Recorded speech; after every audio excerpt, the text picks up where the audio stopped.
ಹೇ ನಮಸ್ತೆ ಎಲ್ರಿಗೂ, ನಾನು ನಿಮ್ಗೆ ಗೊತ್ತು ಹೇಳ್ಕೊಡ್ತಿದ್ದೀನಿ ಉತ್ತರ ಕರ್ನಾಟಕ ಮೋಮೋಸ್. ಸರ್ಪ್ರೈಸ್ ಆದ್ರಲ್ವಾ? ಎಸ್.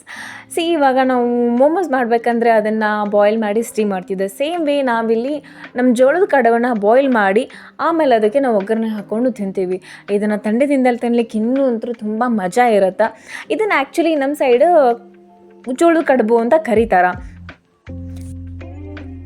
ಇದು ಮಾಡೋದು ತುಂಬ ಈಸಿ. ಇದಕ್ಕೆ ಬೇಕಾಗಿರೋಂಥ ಇಂಗ್ರೀಡಿಯೆಂಟ್ಸ್ ಅಂದರೆ 1 ಬೌಲ್ ಜೋಳದ ಹಿಟ್ಟು, 1/2 ಬೌಲ್ ಪೀನಟ್ಸ್, ಮತ್ತು ಸ್ವಲ್ಪ ಜಿಂಜರ್, ಸ್ವಲ್ಪ ಗಾರ್ಲಿಕ್, ಆಮೇಲೆ ಚಿಲ್ಲಿ ಪೌಡರ್ ಆ್ಯಂಡ್ ರುಚಿಗೆ ತಕ್ಕಷ್ಟು ಉಪ್ಪು. ಇಷ್ಟಿದ್ರೆ ಸಾಕು ನೋಡ್ರಿ. ಬಿಸಿ ಆಗಿರೋಂಥ ಕಡ್ ಮಾಡ್ಕೊಂಡು ತಿನ್ಲಿಕ್ಕೆ ರೆಡಿ ಆಗ್ತಾವೆ. ಫಸ್ಟು ಒಂದು ಸ್ವಲ್ಪ ಜೋಳದ ಹಿಟ್ಟನ್ನ ತೊಗೊಂಡು ನೀರನ್ನ ಕುದಿಲಿಕ್ಕಿಡ್ರಿ. ಆ ನೀರನ್ನ ಬಿಸಿ ನೀರನ್ನು ಹಾಕಿ ಜಿಗಟ್ ಮಾಡ್ಕೊಳ್ರಿ.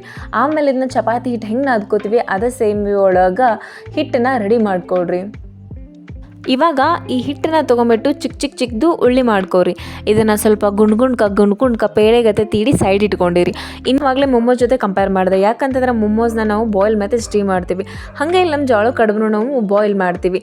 ಬಟ್ ಏನಂತಂದ್ರೆ ಸ್ಟಫ್ನ ನಾವು ಹೊರಗಡೆ ಹಾಕಿ ಫ್ರೈ ಮಾಡ್ಕೊಂಡು ತಿಂತೀವಿ. ಇಷ್ಟೇ ಡಿಫ್ರೆನ್ಸ್ ಇರೋದು. ಇನ್ನೊಂದು ಪಾತ್ರೆ ಒಳಗೆ ನೀರನ್ನು ಕುದಿಯೋಕ್ಕಿಟ್ಟಿರಿ. ಆ ನೀರು ಕುದಿದ್ರಾಗ ಈ ಮಾಡಿರುವಂಥ ಎಲ್ಲ ಒಳಿನೂ ಅದ್ರೊಳಗೆ ಹಾಕಿ ಒಂದು ಕುದಿನ ಟಪಟಪ ಅಂಥೇಳಿ ಒಂದು 4-5 ನಿಮಿಷ ಕುದಿಸಿ ತೆಗೀರಿ.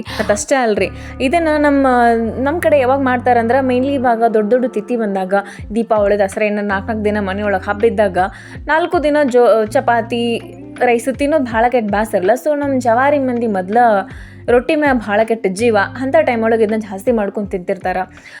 ಇವಾಗ ನೋಡಿ ಒಂದು 5 ನಿಮಿಷ ಆದಮೇಲೆ ಇದು ನೋಡಿದ್ರೆ ಬಾಯ್ಲ್ ಆಗಿರುತ್ತೆ. ಇದನ್ನು ಸೈಡ್ ತೆಗೆದು ಇಟ್ಬಿಡೋಣ.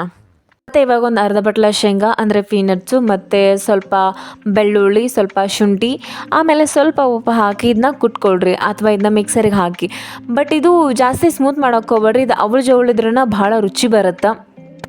ಮತ್ತು ಒಂದು ಉಳ್ಳಾಗಡ್ಡಿ ತೊಗೊರಿ, ಅಂದ್ರೆ ಒಂದು ಆನಿಯನ್ ಮತ್ತು ಒಂದು ಟೊಮ್ಯಾಟೊ ತೊಗೊರಿ. ಇದನ್ನ ಚಿಕ್ಕದಾಗಿ ಕಟ್ ಮಾಡಿ ಸೈಡಲ್ಲಿ ಇಟ್ಕೊಂಡಿರಿ. ಇನ್ನೊಂದು ಪಾತ್ರೆ ಒಳಗೆ ಸ್ವಲ್ಪ ಆಯಿಲ್ ತೊಗೊಂಡು ಅದನ್ನ ಹೀಟ್ ಮಾಡ್ಲಿಕ್ಕಿಡಿ.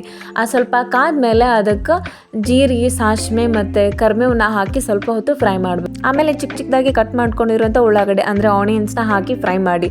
ಇದು ಸ್ವಲ್ಪ ಕಲರ್ ಚೇಂಜ್ ಆಗೋವರೆಗೂ ಹಾಗೆ ಬಿಟ್ಟಿರಿ. ಅದಾದಮೇಲೆ ನಾವು ಪೇಸ್ಟ್ ಮಾಡಿಟ್ಕೊಂಡಿರುವಂಥ ಪೀನಟ್ ಪೇಸ್ಟ್ನ ಇದರಲ್ಲಿ ಹಾಕಿ ಇನ್ನೂ ಸ್ವಲ್ಪ ಹೊತ್ತು ಫ್ರೈ ಮಾಡ್ಕೊಳ್ಳಿ. ಇದೆಲ್ಲ ಆದಮೇಲೆ ಸ್ವಲ್ಪ ಟೊಮೆಟೊನ ಹಾಕಿ ಫ್ರೈ ಮಾಡಿ. ಎಲ್ಲಿವರೆಗೂ ಅಂತಂದರೆ ಇದು ಟೊಮೆಟೊ ಕಂಪ್ಲೀಟಾಗಿ ಸ್ಮೂತಾಗಿ ಇರಬೇಕು. ಅದಾದಮೇಲೆ ಸ್ವಲ್ಪ ಖಾರ, ಆಮೇಲೆ ನಮ್ಗೆ ಎಷ್ಟು ಬೇಕೋ ಅಷ್ಟು ಉಪ್ಪು ಹಾಕ್ಕೊಂಡು ಸ್ವಲ್ಪ ಹೊತ್ತು ಚೆನ್ನಾಗಿ ಫ್ರೈ ಮಾಡ್ಕೊಳ್ಳಿ.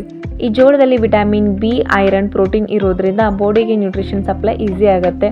ಅಷ್ಟೇ ಅಲ್ಲದೆ ತುಂಬ ಹೊತ್ತವರೆಗೂ ಹೊಟ್ಟೆ ಹಸಿಯೋದಿಲ್ಲ. ಸೊ ಇದು ವೆಯ್ಟ್ ಮ್ಯಾನೇಜ್ಮೆಂಟಲ್ಲಿ ಕೂಡ ತುಂಬ ಅನುಕೂಲ ಆಗುತ್ತೆ. ಮತ್ತು ಡಯಾಬಿಟೀಸ್ ಕಂಟ್ರೋಲ್ದಲ್ಲಿ ಕೂಡ ಇದು ತುಂಬ ಆರೋಗ್ಯಕರವಾದ ಫುಡ್ಡು ಅಂತ ಹೇಳ್ಬೋದು.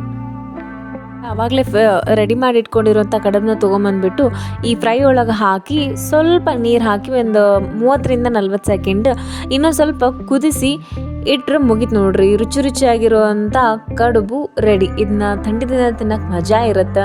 ಸೊ ಇದು ತುಂಬ ಈಸಿಯಾಗಿ ಮಾಡ್ಕೋಬೋದು. ಬ್ರೇಕ್ಫಾಸ್ಟಿಗೆ ಆಯಿತು, ಆಮೇಲೆ ಬ್ಯಾಚುಲರ್ಸ್ಗಂತೂ ಈಸಿಯಾಗಿ ಕುಕ್ ಮಾಡ್ಕೋಬೋದು ಅಂತ ಹೇಳ್ಬೋದು. ಕಡುಬು ತಿನ್ನೋದ್ರಿಂದ ಸ್ವಲ್ಪ ಬಾಡಿ ಟೆಂಪ್ರೇಚರ್ನ ಕಂಟ್ರೋಲ್ ಮಾಡುತ್ತೆ.